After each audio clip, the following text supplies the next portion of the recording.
Good morning students, class 10। आज हमारा जो टॉपिक है वो है एज ऑफ इंडस्ट्रियलाइजेशन।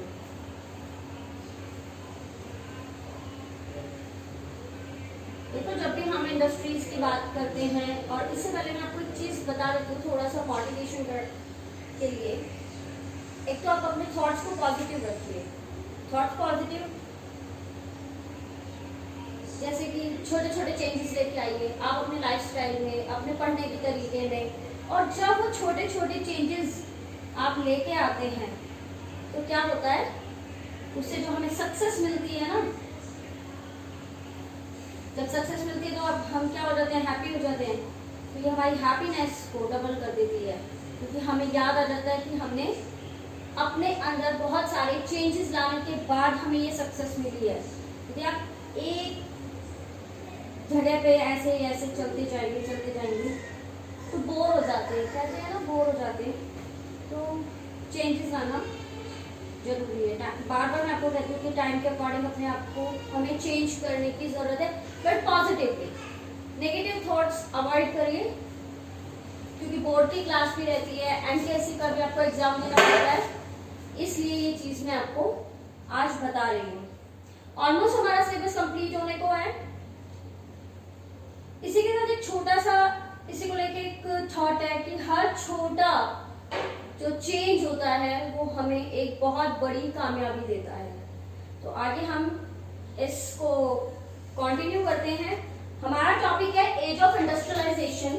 जब हम बात करते हैं इंडस्ट्रियलाइजेशन की, तो हमारे दिमाग में automatically growth of factories develop हो जाता है, माइंडसेट हो जाता है हमारा कि हमारे इस इंडस्ट्री या इंडस्ट्रियलाइजेशन का मीनिंग है कि फैक्ट्रीज की ग्रोथ होना। अब फैक्ट्रीज की ग्रोथ कैसे होती है, मल्टीपल फैक्ट्रीज लगाना। जैसे हम जब इंग्लैंड के बारे में हम पढ़ेंगे कि कौन से ईयर में फैक्ट्रीज आई थी और कैसे वो मल्टीपल होती चली गई थी। तो मैंने आपको बताया इंडस्ट्रियलाइजेशन से मतलब हमारा ग्रोथ ऑफ फैक्ट्रीज से है। आप ऐसा कुछ मानते हैं? या फिर हम बात करें इंडस्ट्रियल वर्कर की, तो हमारा मीनिंग वही है कि फैक्ट्रीज में काम करने वाले वर्कर।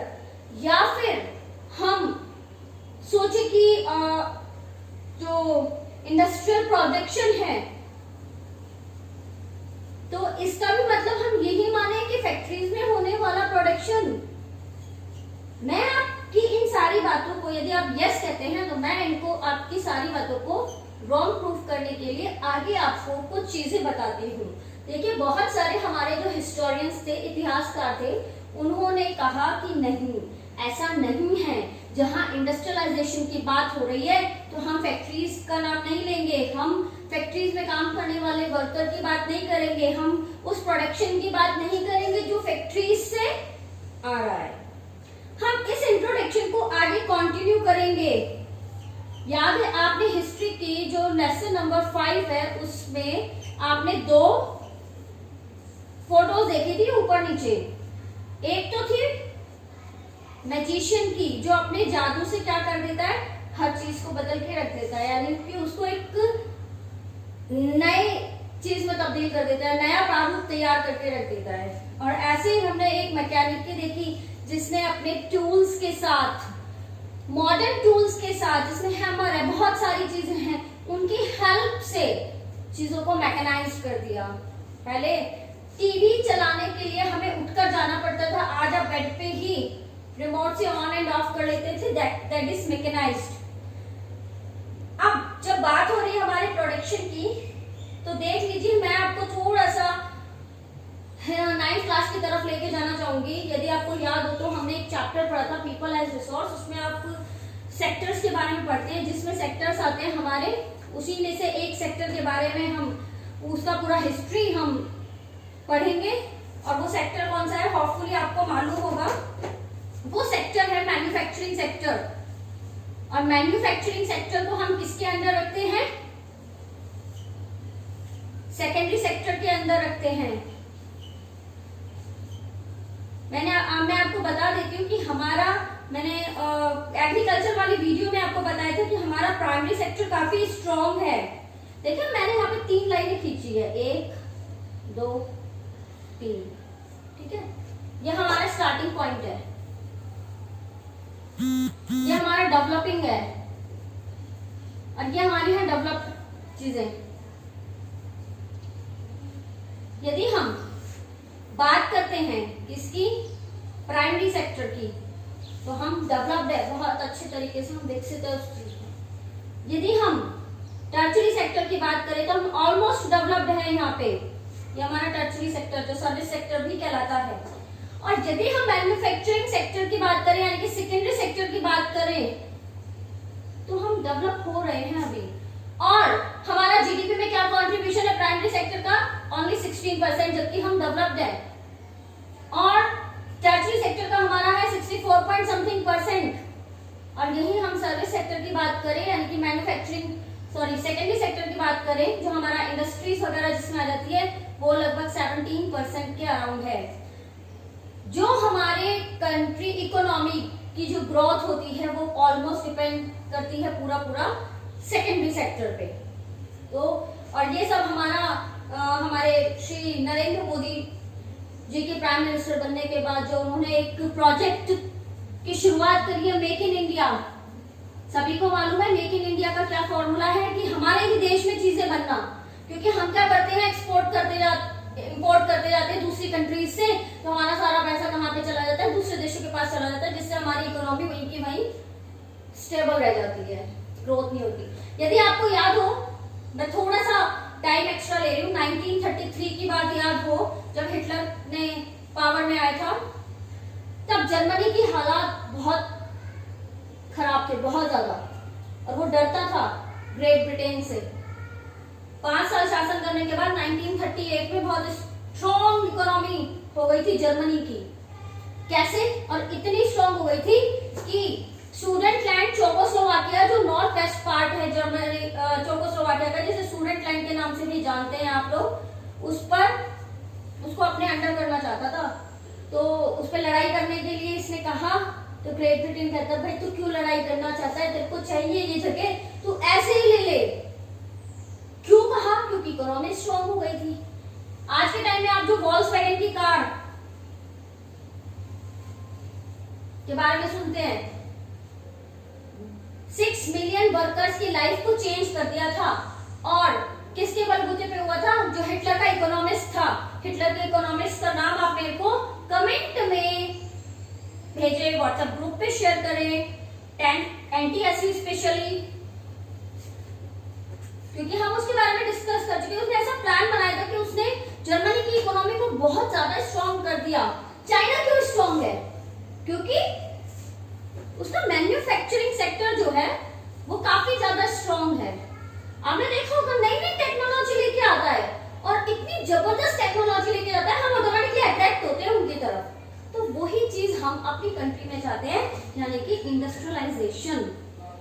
आगे हम इसको कंटिन्यू करते हैं। मैंने जैसे कि आपको बताया, इस बात को हम गलत प्रूफ कर सकते हैं, क्योंकि बहुत सारे हिस्टोरियंस ने कहा कि ऐसा नहीं है जी, चीजें तो तब भी बनती थी जब ये इंडस्ट्रीज नहीं थी, फैक्ट्रीज में मशीन वगैरह नहीं थी, तब क्या प्रोडक्शन नहीं होता था? जी होता था, इंटरनेशनल मार्केट के लिए। इंटरनेशनल मार्केट के लिए प्रोडक्शन होता था जब फैक्ट्री सेटअप नहीं थी, तब भी होता था। और बहुत बड़े पैमाने पर यानी कि लार्ज स्केल पर प्रोडक्शन होता था। उस फेज को हम कहते हैं प्रोटो इंडस्ट्रियलाइजेशन। जी हाँ, जब फैक्ट्रीज नहीं थी तभी तो वर्कर्स काम करते थे, तब काम होता था हाथों से। और जो आपका हैंडीक्राफ्ट है उसका तो कहीं भी कंपैरिजन है ही नहीं, क्योंकि एक एक चीज जो होती है ना, पूरा टाइम लेके बनाई जाती है, बड़ी तबीयत से बनाई जाती है। तो ऑटोमेटिकली जब एक एक चीज बनेगी तो फिनिशिंग, वो तो मशीन जो है एक लैब में चल रही है, एक जैसी चीजें बनाती फटाफट। तो अब किस तरीके से प्रोटो इंडस्ट्रियलाइजेशन में क्या हो रहा था वो पढ़ लेते हैं। वर्ल्ड ट्रेड का एक्सपेंशन हुआ, व्यापार का विस्तार होने लगा। अब जब व्यापार का विस्तार होने लगा तो कॉलोनीज भी सेटअप हुई।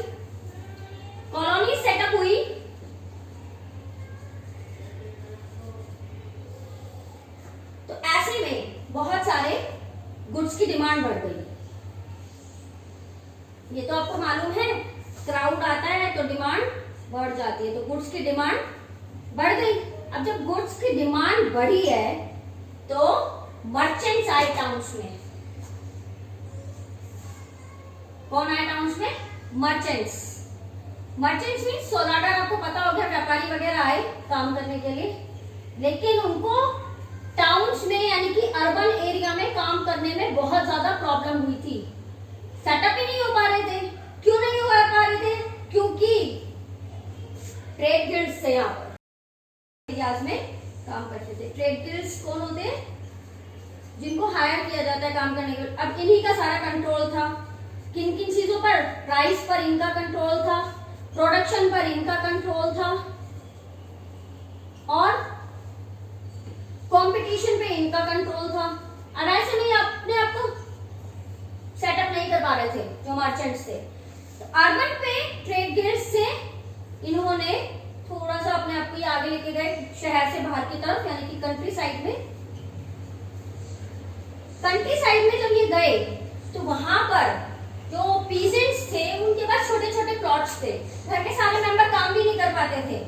अब छोटे प्लॉट्स पर वो इतना ही काम कर पाते थे कि अपने फैमिली का भरण पोषण कर सके, यानी कि उनकी फुलफिलमेंट कर सके। डिजायर भी नहीं कर सके, सिर्फ फुलफिलमेंट, नीड्स पूरी कर सके। तो उन्होंने मर्चेंट्स ने वहां पे जाकर उनको काम ऑफर किया। काम ऑफर किया तो वो लोगों ने ये ऑफर एक्सेप्ट कर लिया। ठीक है, अब सारे फैमिली मेंबर्स धीरे धीरे उसी काम में लग गए। अब उनको तो फायदा हो गया। किस तरीके से फायदा हुआ? कि प्लॉट्स पे भी काम कर लिया जाएगा और यहीं की यहीं पे रह के फैमिली को भी देख लिया जाएगा, और साथ में मर्चेंट वाला भी काम हो जाएगा। तो ऐसे में ये चीज उनको काफी अच्छी लगी। अब सारा काम होता था कंट्री साइड से। कंट्री साइड से जब काम होता, थोड़ा सा हम कल डिस्कस करेंगे इसके बारे में क्या क्या काम होता था। ठीक है, 4-5 काम से हम उनके बारे में कल डिस्कस करेंगे। और फिर उसको लंदन में भेज दिया जाता था, क्योंकि हमारे पास यहाँ पे मशीन वर्क तो था ही नहीं, तो लंदन में फिनिशिंग के लिए भेज दिया जाता था। और इसीलिए लंदन को एक और नाम से भी जाना जाता है, जो जिसका मीनिंग है फिनिशिंग सेंटर। लंदन को फिनिशिंग सेंटर के नाम से भी जाना जाता था। अब हम इसको आगे कल कंटिन्यू करेंगे कुछ टर्म्स के साथ, और कौन कौन सी नई फैक्ट्रीज आई उसके साथ। Thank you.